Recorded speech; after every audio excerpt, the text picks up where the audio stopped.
Какой температуре хранить баночки. Пишут нам тут, что морозостойкость до минус 25. Всем привет, меня зовут Данил, это Цитадель Покраса. Сегодня внеплановое видео, за окном идет дождь, но я очень хочу записать это видео именно сегодня, ответив на один комментарий. Он, наверное, сейчас всплыл где-то вот здесь вот.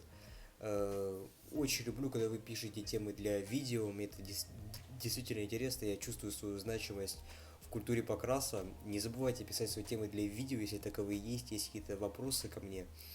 И я с удовольствием сниму видео. Вот такой вот вопросик, да, насчет холода, краски, транспортировки. И поэтому расскажу сегодня обо всем, где заказываю сам краску, что будет с краской, если заказать ее в минус 40, как пишет автор комментария, спрашивает, можно ли так делать. Обо всем сегодня расскажу. Ну, давайте сразу отвечу на этот основной вопрос, можно ли заказывать краску зимой. Ответ, скорее всего, нет. Это лишь моя рекомендация, конечно, каждый решает для себя сам, стоит ли заказывать краски или нет. Если что-то супер срочное, то в принципе можно рискнуть, но риск не оправдан. Сейчас я покажу, что случилось с моей краской, которую я заказывал зимой. Правда, эти краски заказывал не совсем я, заказывал мой хороший приятель. Сейчас его краски у меня по некоторым обстоятельствам. Я ему скоро их, конечно же, отдам. Но сейчас я покажу, что случилось именно с его красками, которые он заказывал зимой. Хотя зимы у нас супер теплые, то есть не меньше нуля у нас температура в принципе особо не опускается. Но эти краски заказывались, может, в температуру минус 2, минус 3, вот что-то подобное. Самых супер плохих красок у меня сейчас на руках нет, потому что они, опять же, у моего приятеля. Это был именно вот такой вот красный, но это уже мой, с ним все в порядке. Его я покупал в достаточно теплую погоду, поэтому с ним все в порядке. Брал его, наверное, весной или вообще летом уже, честно, не помню. Давайте же откроем и посмотрим, что случилось с этим желтым. И вот что с ним случилось. Наверное, плохо видно, давайте немного добавлю света. Ну, в общем, красочка тупо засыхает. Хоть не особо она была, то есть, закрыта. Ну, в плане, что закрывается она хорошо, но красочка засыхает моментально. Ну, то есть, превращается просто в кашу, а не в краску, которой, в принципе, красить очень проблематично. Неудобно, я бы сказал, очень сложно. И оно вам в принципе не надо. Я только что просмотрел все свои краски и нашел хоть какое-то напоминание о каком-то морозе, то в какой температуре хранить баночки, только на баночке от Pacific. Никакая не реклама, просто давайте прочитаем, что тут пишут. Пишут нам тут, что морозостойкость до минус 25. Я считаю, конечно, производитель может немного обманывать, и минус 25 это, конечно, супер критичная температура. Думаю, не во всех городах она есть. Если вы живете где-то в Сибири, где очень-очень холодно, ваш вариант это заказывать красочки весной, летом, если прям супер надо. Но я даже не знаю, насколько вам нужна краска, чтобы заказывать ее прям в минус 25, потому что приедет с большой вероятностью каша. И я, учитывая то, что у меня в городе зимы супер... Дождь прям очень сильный. Даже учитывая то, что у меня зимы супер теплые, и зимой красочку я не заказываю. Не заказываю, не покупаю, потому что... Ну, покупать еще, может быть, можно, да, в каких-то магазинах по хобби.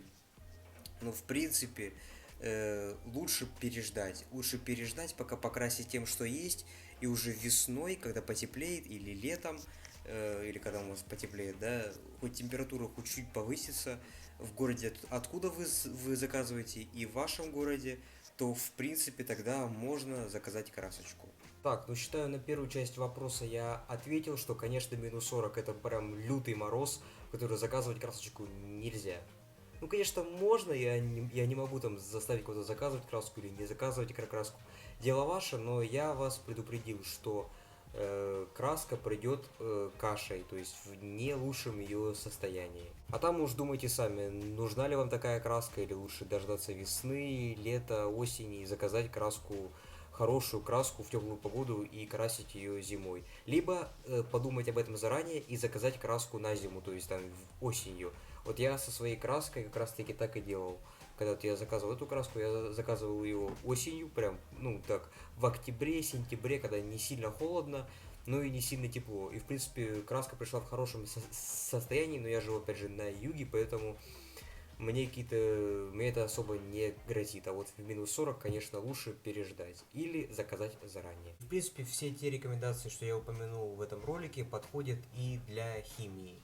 Будь это всевозможные грунтовки, лайки, отмывки, любая химия, в принципе, то же самое, то же самое. Не грунтуем в холодную погоду, не заказываем грунт в холодную погоду.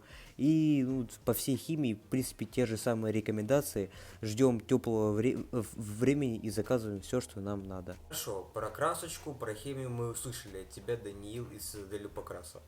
Теперь расскажи нам, где это все купить. К сожалению, в данном ролике я не могу рассказать вам конкретные сайты, дать на них ссылочки, потому что это никакая не реклама. И если вы действительно хотите узнать про то, где я заказываю краски, химию, я действительно поделюсь своим опытом в своих местных магазинах по краю. Ну, они, в принципе, работают по всей России, поэтому вам тоже будет полезно.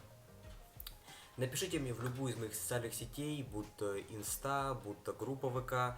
Ссылочки будут в описании. Не забудьте также подписаться на них, потому что там постоянные обновления, новости, гайды, сторисы в инсте, прямые эфиры. Поэтому переходите, пишите, отвечу на любой вопрос. Покажу сайты, где я заказываю, говорю, как заказывал, могу даже показать, что я заказывал конкретно. Расскажу о своих недостатках, положительных сторонах, сторонах, не знаю правильно. И расскажу вам все, что я знаю о тех или иных магазинах. Жду вас в комментариях, жду вас в личных сообщениях в ВК, в Инстаграме.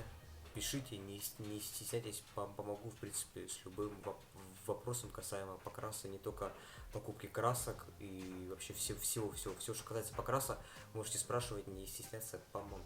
На этом, я думаю, наш разговорный ролик можно заканчивать. Надеюсь, был полезен, немного предостерег вас в каких-то моментах по заказам, которые вы, быть может, не знали.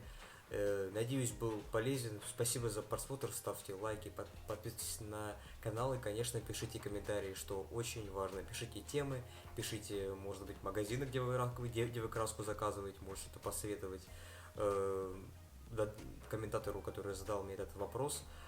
Думаю, всем будет полезно. Все, всем спасибо, всем пока-пока.